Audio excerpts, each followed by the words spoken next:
You ask Tiger to solve. This deals with linear equations with one unknown. The final result is x equals 5. Let's solve it step by step. Group all x terms on the left side of the equation. Add 3x to both sides.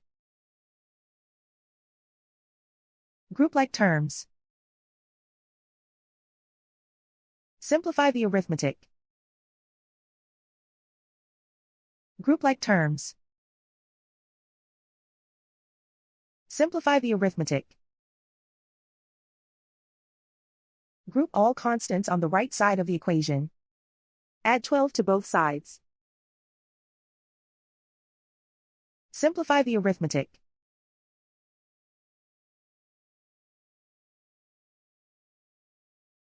Isolate the x.